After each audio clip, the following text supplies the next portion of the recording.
বিশ্বের নেতাদের মধ্যে কিম জং উনের মতো রহস্যময় নেতার কেউ নেই।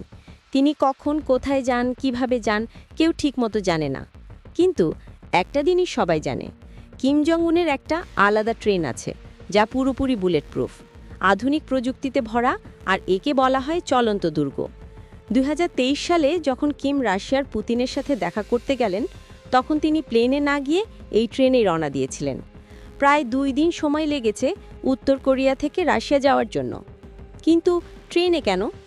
কারণ কিম প্লেনে উঠতে পছন্দ করে না, আর ট্রেনটাও তিনি এমনভাবে বানিয়েছেন যে এমন সিকিউরিটিযুক্ত গাড়ি, ট্রেন বা প্লেন বিশ্বের কোনো প্রধানমন্ত্রীর কাছে নেই।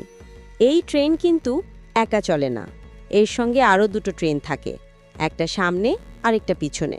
সামনের ট্রেনটা আগে গিয়ে রেলপথ চেক করে কোথাও কোনো বোমা আছে কিনা, আর পিছনের ট্রেনে থাকে কিমের বিশেষ গোপন দেহরক্ষী দল, যারা কোনো বিপদে হলে সঙ্গে সঙ্গে অ্যাকশন নিতে পারে।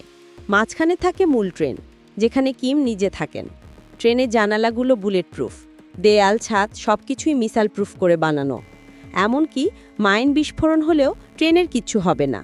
এর ভিতরে আছে অ্যান্টি এয়ারক্রাফট মিসাইল, ট্যাঙ্ক ধ্বংস করার মিসাইল, এমনকি মেশিন গান, যা দিয়ে এই ট্রেনের 2 পাশ থেকেই শত্রুপক্ষকে অ্যাটাক করা যায়।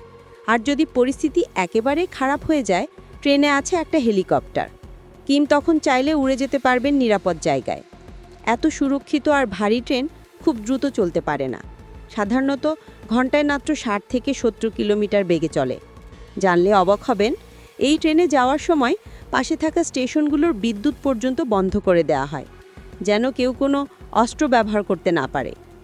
এই ট্রেনের জন্য আলাদা 30টা রেল স্টেশন তৈরি করা হয়েছে, যেগুলো শুধু কিম জং উন ব্যবহার করেন, আর কেউ এসব স্টেশনে ঢুকতেও পারে না।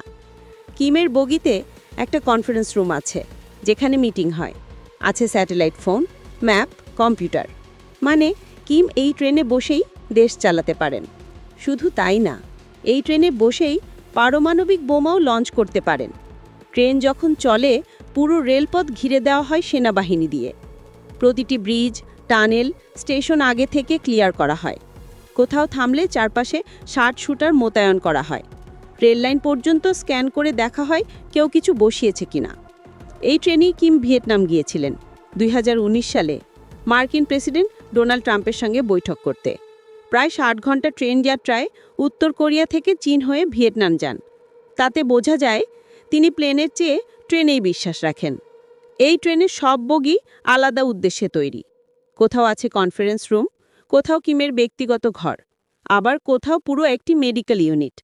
সেনাবাহিনীর জন্য আলাদা বগি, রান্নাঘর, এমনকি লাইব্রেরি পর্যন্ত আছে বলে জানা যায়। এমনকি এই ট্রেনের অবস্থান গোপন রাখা হয়। কখন কিম এই ট্রেনে উঠছেন, কোথায় যাচ্ছেন, কখন ফিরবেন কেউ জানে না। বিশ্বের আর কোনো নেতার কাছে এমন ট্রেন নেই। কিছু বিশেষ রাষ্ট্রপতি প্লেন ব্যবহার করেন, কিছু নেতা প্রাইভেট জেটে চড়েন। কিন্তু কিম জং উনের জন্য ট্রেনই সবচেয়ে নির্ভরযোগ্য মাধ্যম।